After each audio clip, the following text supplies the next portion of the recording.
La plasmación del sistema socialista es bastante variada. Desde el punto de vista histórico se ha plasmado en diferentes tipos o clases.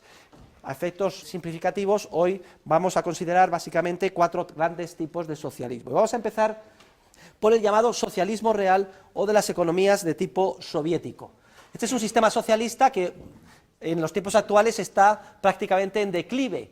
De haber tenido una gran extensión en el mundo, hoy en día prácticamente pues ha quedado reducido a unos pocos, valga la redundancia, reductos. Concretamente tenemos el caso de Corea del Norte, tenemos en Asia pues la economía del Vietnam, más o menos algunas parcelas importantes en la China comunista, y Cuba y poco más. Sin embargo, esto es relativamente reciente, porque hasta la caída del muro de Berlín, el año 1989, el socialismo de las economías de tipo soviético estaba muy extendido. Este quizás es el socialismo más profundo, también se le llama socialismo real. Se caracteriza porque la coacción sistemática se extiende a los más amplios ámbitos de la economía y además con un nivel de profundidad muy grande, en la medida en que caracteriza este socialismo lo que se denomina la propiedad pública de los medios de producción, es decir, todos los factores de producción, todos los bienes económicos de orden superior, que son aquellos que se utilizan en un proceso de acción para, recuerden, colaborando junto con otros factores complementarios y después de un proceso que conlleva tiempo, madurar en bienes y servicios de consumo. Todas las etapas intermedias previas son de titularidad pública, o expresado de otra manera, más real y más cruda. La coacción institucional se extiende a todos los procesos de producción. Está prohibido, por tanto, que exista ningún proceso empresarial privado. Todos los factores productivos, todas las industrias, la tierra, los bienes de capital, etcétera, son de titularidad pública. No existe, por tanto, bolsa de valores, donde se intercambien libremente títulos que representen una fracción de la propiedad. No. Es el socialismo real, es el socialismo más profundo. Se justifica, como siempre, para hacerlo atractivo, en base a los más elevados fines. Los motivos del socialismo de tipo real son siempre grandilocuentes, se defienden de manera apasionada. Por ejemplo, liberar a la humanidad de sus cadenas, conseguir una igualdad en los resultados, es el ideal por antonomasia de la justicia. Socialismo o muerte, es uno de los lemas que siempre que hay una manifestación en Cuba ponen con grandes letras, etcétera. Parece mentira, pero es una tragedia, que millones y millones de personas han muerto como consecuencia de querer llevar a la práctica este ideal. Y muchos de ellos, además, de buena fe, pensando que lo que estaban haciendo era lo mejor. Y además esto se ha filtrado, incluso en otros ámbitos, por ejemplo en el ámbito religioso, ahora hablaremos de la teología de la liberación, etc. Tiene un interés grande efectuar un estudio detallado de las principales características de este sistema de socialismo real, de cómo funcionaba, de los problemas que tenía en la extinta Unión Soviética, pero desde luego actualmente se encuentra en una situación de franca decadencia.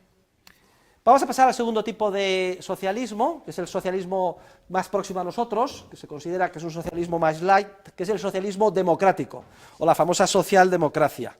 Este es el socialismo más popular hoy en día. Históricamente surge como una separación táctica del socialismo de tipo real, que tiene lugar en el siglo XX, después de la Segunda Guerra Mundial, sobre todo en Alemania. Entonces los socialistas reales aceptan los procedimientos democráticos en un primer paso, entonces se convierte en socialismo democrático. Vamos a conseguir el poder para imponer estos ideales de socialización de los medios de producción, pero democráticamente, no por un procedimiento revolucionario, de tiro en la nuca, dictadura del proletariado, un golpe de Estado como Lenin llevó a cabo, sino que vamos a aceptar los procedimientos democráticos. Y luego en un segundo paso se acepta que no haya la propiedad pública de los medios de producción de manera generalizada, sino que la intervención del Estado sea para establecer lo que se llama un estado del bienestar, o un sistema impositivo progresivo que redistribuya la renta, todo ello dentro de un marco de profunda regulación de la economía. Y esa reforma, en la que se va de alguna forma suavizando el socialismo, digamos, marxista o soviético, y se hace democrático, y acepta que exista, digamos, un marco de mercado, y propiedad privada de los medios de producción, pero en un entorno fuertemente intervenido, coaccionado por el gobierno, con un estado del bienestar, altos impuestos, etcétera, es lo que caracterizaría pues a la socialdemocracia. Ahora, lo importante, desde el punto de vista de la teoría económica, es que nos tengamos bien clara la siguiente idea, y es que el hecho de que existan o no elecciones democráticas no afecta en un ápice al problema básico teórico de ignorancia ineradicable en el que se encuentra todo órgano director encargado de ejercer la coacción institucional. O dicho de otra forma, en la medida en que la coacción institucional siga ejerciéndose por un gobierno socialdemócrata, se producirán todos los efectos de descoordinación, desajuste, caos, etcétera, que hemos estudiado juntos en las clases anteriores. Precisamente en las parcelas en las que incida la coacción institucional y en el grado en el que incida. Si hay una serie de parcelas en las que incide menos, hay más libertad, etcétera, ese sistema podrá prosperar en esa medida. Pero en todas las parcelas en las que intervenga de coacción institucional, redistribución de la renta, estado del bienestar, seguridad social monopolizada, etcétera, vamos a ver juntos todos los efectos de desajuste, descoordinación, violencia, caos y perjuicio que se produce. Luego es irrelevante el hecho de que haya una serie de representantes democráticamente elegidos. No se hagan ustedes la ilusión de pensar que por el hecho de que han sido elegidos democráticamente y nos representan, ya disponen, por ciencia infusa, del conocimiento práctico, disperso, privativo, dinámicamente cambiando de manera continuada, que generan los empresarios cuando tienen que detectar problemas y solucionarlos sobre la marcha. Hay siempre ese problema gravísimo de incomunicación. Y luego, es que además, digamos que la coartada del ideal democrático es altamente peligrosa, porque generalmente se tiene la idea de que si los representantes han sido elegidos democráticamente, es inocuo el hecho de que el poder político sea ilimitado. ¿Qué importa que sea ilimitado o que pueda conseguirse cualquier cosa o imponerse cualquier cosa por la fuerza? Porque como los representantes han sido elegidos democráticamente, de alguna forma tenemos alguna garantía de que va a ser la mayoría la que va a imponer sus decisiones en cada momento. Entonces Hayek dice que si se interpreta el concepto de democracia como el poder omnímodo de la mayoría, y eso es lo que significa literalmente, en términos etimológicos, demos, kratos, demos, pueblo, kratos, poder absoluto. Dice que si por democracia se entiende el poder absoluto de la mayoría, dice que él, primero, no es demócrata, segundo, que es un sistema perverso en el que las mayorías explotan a las minorías y que además es un sistema, dice él, unworkable, es decir, que no se puede llevar a la práctica.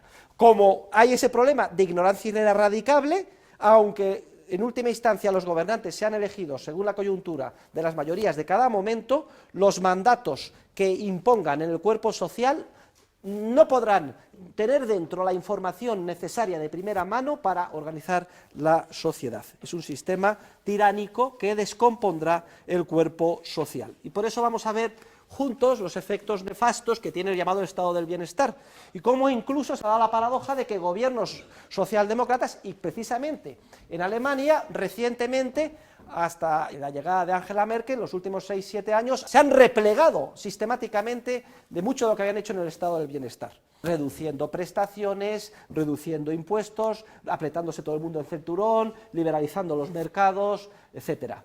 Precisamente ahora, por eso, Alemania se encuentra en una situación económica relativamente menos perturbada que el resto de los países de Europa. Por eso Hayek dice que en vez de democracia habría que hablar de demarquía, que sería demos pueblo, archein mandar. Bueno, manda el pueblo, pero ojo, dentro de un entorno de isonomía, sometidos todos a las normas generales o principios generales del derecho, leyes en sentido material. De manera que las mayorías no exploten a las minorías, de manera que las leyes sean pocas en sentido material y todo el mundo las tenga que cumplir. Hay otro tercer tipo de socialismo, que es el llamado socialismo conservador o socialismo de derechas. Aquí también lo que se pretende es imponer por la fuerza un determinado modelo social en base a mandatos coactivos.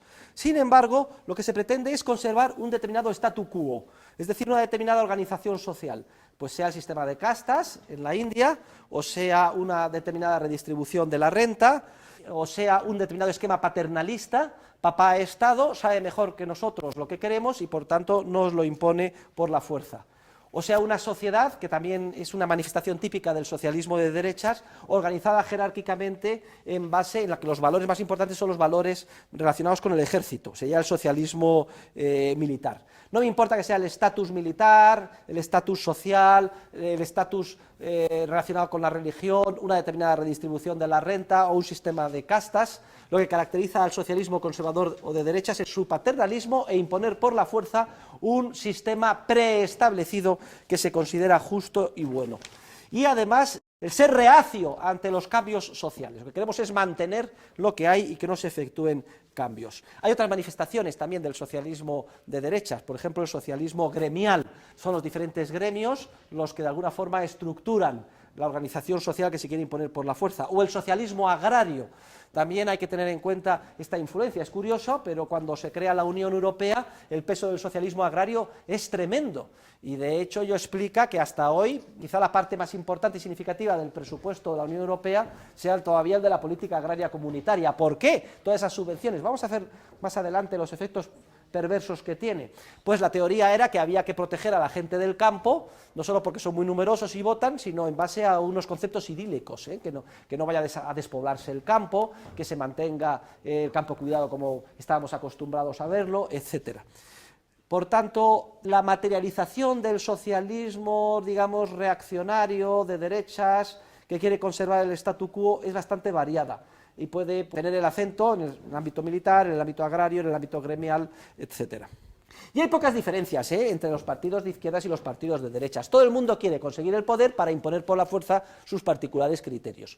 Y los ciudadanos están siempre ofuscados, pensando que todo lo que ven de malo en el mundo que les rodea, primero, que es culpa del responsable político de turno, y segundo, que se solucionaría si le quitamos y ponemos al mío. Entonces se concibe la política como si fuera un partido de fútbol, Real Madrid-Barça, ¿no? Y entonces, hoy está en el poder el Barça, vamos a ver si ganamos los del Real Madrid y entonces somos todos felices, salimos a la calle, damos muchas pitadas, etcétera. Sin embargo, luego viene la dura realidad, y es que cuando se quiere imponer por la fuerza cualquier esquema, se fracasa. Porque no es un problema quitar a los malos, sustituirlo por los buenos, es un problema estrictamente científico, de que es imposible organizar la sociedad desde arriba. Me da lo mismo que sea la persona más buena que ustedes puedan imaginar, esté dotado del mayor conocimiento científico, técnico y de los valores más humanos. Le pone usted al frente de un gobierno para organizar el mundo de manera coactiva en base a esos criterios tan bondadosos y convierte usted el mundo en un infierno. Pero no porque sean malos los que están al frente, sino porque es imposible organizar un proceso de cooperación social constituido por miles de millones de seres humanos, como ustedes y como yo, dotados cada uno de ellos de una innata capacidad empresarial.